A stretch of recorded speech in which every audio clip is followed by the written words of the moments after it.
Alright, so today I'm going to be showing you my GCMS model instrument that I made. So I'm going to start over from the gas container. So this is where the gas comes from, and it'll go through the cable and meet the gas filters where the gas gets filtered. And then it'll keep flowing through and meet the GC instrument. So it'll first go through the flow controller where the gas flow rate gets changed to where the GC can manage it, and it goes through there, and then it'll flow through another cable and meet the injection port, and which is most definitely not a red pen, so ignore that. But basically you'll inject, so imagine this being a big injector box. A needle will inject your sample into this, and it'll flow down and meet the middle where the gas will flow through, and it'll go all the way down through the oven into the column. And as you can see, this big white square is the oven. That's where the heat comes from. And the column is where your solution will get separated into your components or the analyte that you're trying to separate off.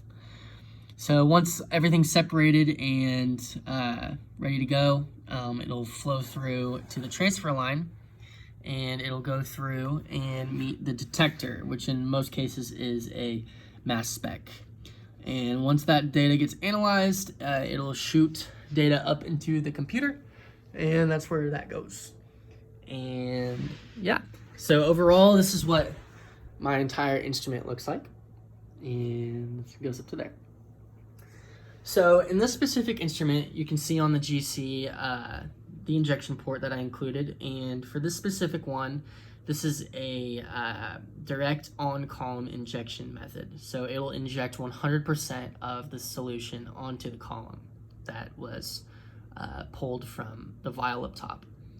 If I were to use a splitless, that would be an 80% injection amount onto the column, and for split, that would be around 2%. So there's a big difference there, but for this example, we'll call it on column. For column polarity, so that depends GC to GC, depends on what kind you want to use, but the general notion is that if you have a non-polar column, that non-polar components will elute off last off the column. So if you had a mixture of non-polar and polar components, the most polar components would elute off first, and the non-polar ones would elute off last. Whereas if you had a polar column, the polar components would elute off last, and the non-polar components would elute off first. So it's important to note that with column polarity. If you were to heighten the temperature, so if you made the temperature really high to start out with, it is most likely that your components in the solution will elute off very quickly. And even though it's good in terms of time, it might not look good in your results because peaks might be masked by other components, or it all might just look like one peak if you're separating a few components, which is not good. But basically, if you heighten the temperature, everything comes off really quickly, and you might not see those separations between peaks. Whereas if you did it too cold, or not cold, but cooler than what you should be doing, those peaks might be too separated, and it might take too much time to make a graph or anything. So it's just not experimentally favorable. So it's really important to find that happy medium where, you know, it's not taking too long, but it's also not coming off too fast. So that's how temperature affects the column. So in terms of the detector type used, which is most definitely not Welch's fruit snack box, it is a real mass spec instrument. But like I said, this mass spec. The pros of the mass spec, it gives a lot of qualitative information, which is really important if you have a solution and you're trying to find, you know, let's say you run a reaction and you want to know how much starting material is left in the reaction and how much product was formed in the reaction. It's important to know which components came off first and last.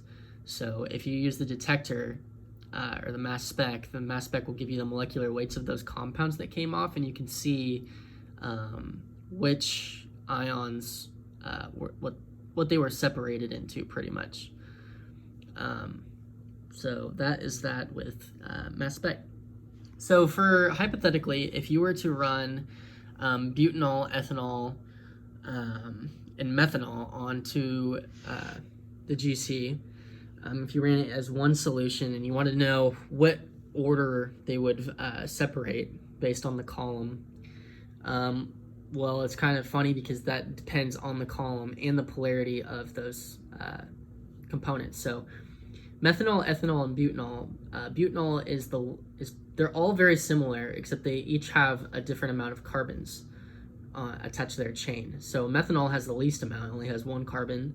Ethanol has 2, and butanol has 4. So butanol would be the least polar, and methanol would be the most polar, and ethanol would be in between either way.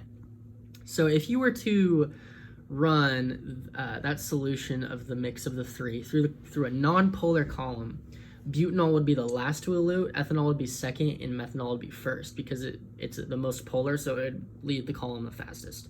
If you had a polar column, it'd be the opposite way. So methanol would be the last to elute, and butanol would be the first to elute because methanol wants to stay on the polar column. In terms of the temperature as well, as I mentioned earlier, if you heighten the temperature, all three of those would separate, or they would run through the column very quickly, whereas if it was a lower temperature, they would take more time to flow through the column. So once again, I'll give you an overview. This is my GCMS connecting to the computer, and yeah.